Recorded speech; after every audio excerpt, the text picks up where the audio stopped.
¿Alguna vez ha pasado que una historia simplemente te atrapa y no te suelta? No es magia, es arquitectura pura. Desde esas películas que nos marcan para siempre hasta las campañas de marketing que nos convencen de casi cualquier cosa, que sepas que por debajo hay un plan maestro, un esqueleto que funciona a un nivel casi subconsciente. Hoy vamos a desmontar ese plan pieza a pieza. Venga, esta es nuestra hoja de ruta. Primero vamos a ver el plan secreto de cualquier historia. Luego, el viaje del personaje, la importancia de la conexión emocional. Cómo ha cambiado todo en la era digital y para terminar, la ética que hay detrás de todo esto. ¡Vamos al lío! Pensemos un momento en esa película o ese libro que se nos ha quedado grabado a fuego. ¿Por qué nos impactó tanto? Bueno, pues hay una razón, hay una ciencia detrás de esa aparente magia. No es casualidad, es diseño. Y estamos a punto de ver los planos. Empecemos por los cimientos, por la base de todo. Vamos a explorar esa arquitectura invisible que sostiene casi todas las historias que conocemos y que nos encantan. Fijaos, esta idea de que las historias tienen un esqueleto no es nueva, que va.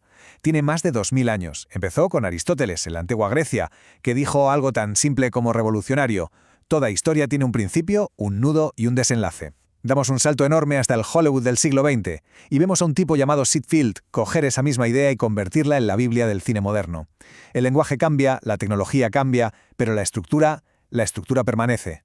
Y al final casi todo se reduce a esto. Primero, el planteamiento. Aquí nos presentan el mundo y sus reglas. Pensemos en ET, un niño solitario, un extraterrestre perdido. ¿Listo? Luego, la confrontación, el nudo, donde todo se lía y la tensión sube. Hay que esconder a ET del gobierno. Y finalmente, la resolución, el clímax, la despedida que nos deja a todos con un nudo en la garganta. Y un personaje que ha cambiado para siempre. 3 pasos que, si se hacen bien, son infalibles.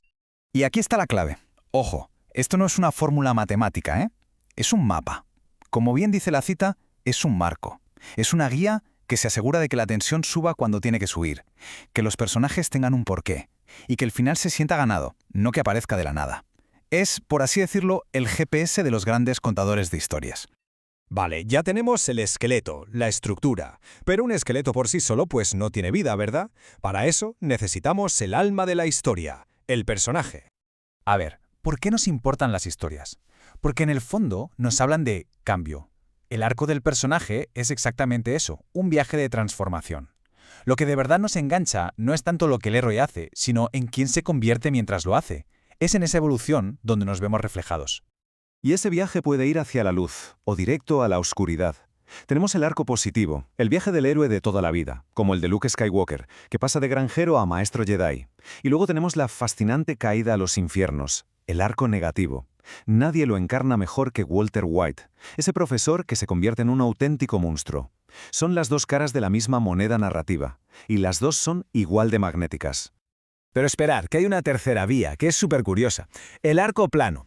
Aquí, el protagonista es como una roca, una fuerza de la naturaleza como Mary Poppins. Ella no cambia ni un poquito. Son todos los demás los que se transforman a su alrededor. Esto nos demuestra que a veces una historia no trata sobre cómo cambia el héroe, sino sobre el cambio que el héroe provoca en el mundo. Tenemos la estructura y el personaje. Pero falta algo. ¿Qué es lo que enciende la mecha?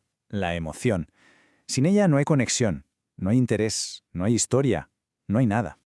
Y otra vez, volvemos al gran Aristóteles. El tipo ya lo tenía todo clarísimo. Según él, para persuadir hay 3 caminos, pero no todos pesan lo mismo. Mirad el gráfico. La lógica, el logos y la credibilidad, el ethos, son importantes, claro. Pero la emoción, el pathos, es casi siempre la pieza más grande del pastel.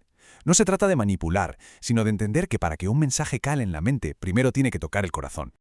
El gran gurú del guión Robert McKee lo llama el momento de la verdad, y es que el clímax no es solo la explosión o la batalla final, es ese instante de máxima presión donde la verdadera naturaleza de un personaje sale a la luz, y eso produce una especie de catarsis en quien lo ve. Es ese momento que se nos queda grabado y que da sentido a todo el viaje. Y si todo esto sonaba a pura intuición de artista, bueno, pues ha llegado la neurociencia moderna para dar la razón. La emoción no es la enemiga de la razón, es su copiloto indispensable. Sin ella, la lógica se queda paralizada, incapaz de decidir qué camino tomar. El neurocientífico Antonio Damasio lo demostró de una forma alucinante. Estudió a pacientes que tenían el centro emocional del cerebro dañado. Su lógica estaba intacta, perfecta, pero eran incapaces de tomar decisiones tan simples como qué comer para cenar. La conclusión es la prueba definitiva de que la frase no es pienso, luego existo, sino más bien siento, luego decido. Venga, y ahora saltamos a nuestro tiempo. ¿Cómo sobreviven estos principios de siempre en un mundo de redes sociales, de algoritmos y de una atención que dura, seamos sinceros, un suspiro? La narrativa de antes era como una autopista, un carril, una dirección, un destino. ¿Fácil? La narrativa digital de ahora es más como el centro de Tokio en hora punta. Es fragmentada, saltamos de un enlace a otro, de un vídeo al siguiente, es una red de conexiones, un concepto que los expertos llaman rizomático. La palabreja rizomático viene de la botánica, de esas raíces que crecen para todos lados, sin un tronco central. Pues así funcionan muchas historias hoy. No hay una única puerta de entrada ni un único camino. Pensemos en cómo navegamos por Internet. Entramos a una conversación global por cualquier punto y seguimos el hilo que más nos interesa en ese momento. Y esto lo vivimos todos los días, ¿no? Un hilo de X, un reel de Instagram que te cuenta una microhistoria en 15 segundos son la estructura clásica destilada a su mínima expresión. Y en el otro extremo tenemos universos transmedia como The Matrix, que expanden una sola historia por películas, cómics, videojuegos. La narrativa ya no está encerrada en un formato, se ha vuelto líquida, nos rodea. Y esto, claro, nos lleva a la última parte, quizá la más importante, porque tener estas herramientas tan potentes para contar historias conlleva una responsabilidad enorme. Aquí la línea es finísima y muy peligrosa. ¿Dónde acaba la persuasión y empieza la manipulación? ¿Cómo distinguimos una historia que nos conecta de una que nos controla? Es probablemente la pregunta ética más importante de nuestro tiempo. En el mundo digital, estos riesgos se multiplican. Los algoritmos, que solo buscan que interactuemos, acaban premiando la indignación y la rabia, y eso nos polariza, nos mete en burbujas. La carrera por ser viral aplana ideas complejas hasta convertirlas en memes y eslóganes. Y todo eso junto crea el caldo de cultivo perfecto para la posverdad, un mundo donde los sentimientos pesan mucho más que los hechos objetivos. Y cerramos con esta reflexión, para darle unas vueltas. Las historias siempre han dado forma a nuestro mundo, pero hoy, cuando un algoritmo puede decidir qué relatos vemos y cuáles se desvanecen en la irrelevancia, la pregunta es inevitable. ¿Quién narra realmente la historia? ¿La persona o el programa? La respuesta a esa pregunta definirá el futuro que, entre todos, todavía estamos escribiendo.